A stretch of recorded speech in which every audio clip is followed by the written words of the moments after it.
Hello everyone. If you don't know me, my name's Shaun Bailey and I'm excited to be here at the CSJ because what I want to talk about is my Second Chances Fund, and I'm just so grateful for you to turn up, so thank you for that. Because the subject I want to talk to you today about has been on my mind one way or another for the last 30 years. I've dedicated much of my life to it and I think it concerns every single Londoner. While lockdown has given us something as a reprieve, the fact is crime has been rising across London. Every day we hear about violent burglaries, stabbings, and of course the daily reality of the muggings that go on in London. And like the pandemic that we spent the last year coming to grips with, crime knows no boundaries. It destroys the lives of victims, it destroys our sense of community, and it destroys the chances of people who get involved in it, particularly young people. So as I campaign to give London a second chance, I want to be clear what that means. Because I don't just want to talk about extra police officers or reopening the 38 police stations.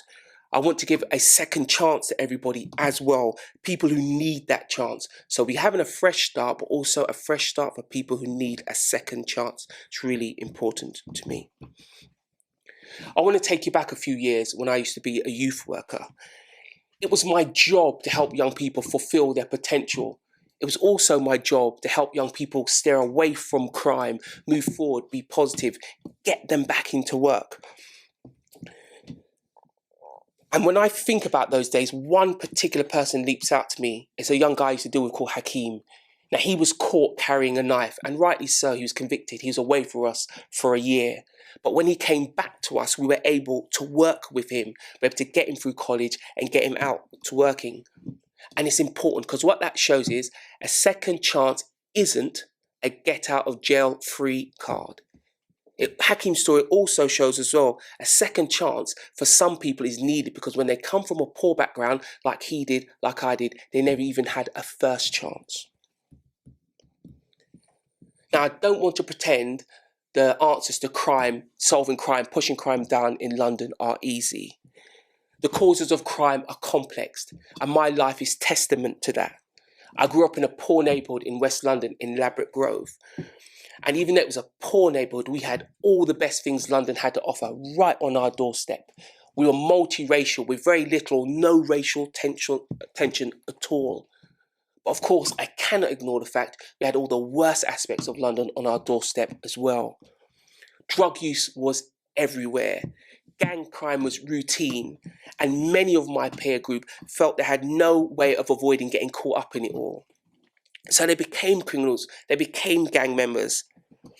Now, why I ended up on this stage in front of you, while half of my peer group ended up in prison, anybody's guess. Why I got a second chance when many of my peer group didn't even get a first chance, or never had a chance at all, they're the questions we should be asking. It's not fair, but it's also not inevitable. We can do something about it. To quote an old political hand, it starts with education, education, education. Let's look at the stats. If you're a young person without A-levels or equivalent qualifications, you are more likely to get involved in crime. There's an even stronger correlation between crime and people who've been permanently excluded from school. In fact, there's a direct link between a person's level of education and their criminal record. The good news, it goes both ways. That's why the Ministry of Justice has spent more money on providing education in prison because it's been shown to lower reoffending. So our job is to make sure the support doesn't stop at the prison gate. Our job is to give Londoners a second chance. Whatever stage of their education they're at, whatever stage of life they're at, not only is it the right thing to do, but it makes all of us safer as well. So as Mayor, I will start that Second Chance Fund. Instead of a mishmash of overlapping but unrelated programmes in City Hall, I will consolidate the funding from the adult education budget and also from the future schools budget as well. because that way we can have a dedicated fund that's looking at reducing reoffending. That's the key, going after reoffending. A second chances fund will be primarily directed at those who have served time in prison for weapons offences. This group haven't normally committed the most violent offences, but they're well on the path to doing so. So this is the perfect moment to intervene. It's a targeted intervention at that teachable moment, the kind of intervention that changes lives. If we can break the cycle of reoffending, we can give these Londoners a second chance and make our city safer at the same time.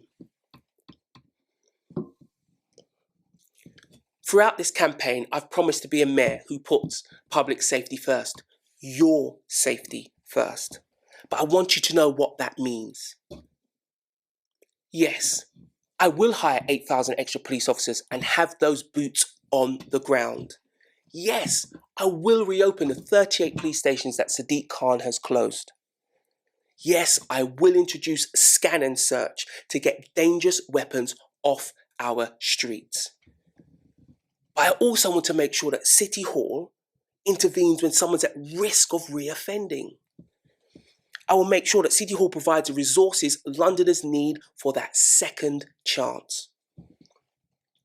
Because we all want more than just a safer city. We want a fairer city, a more equal city for every single resident, for every single community. We want to give London a fresh start. Thank you.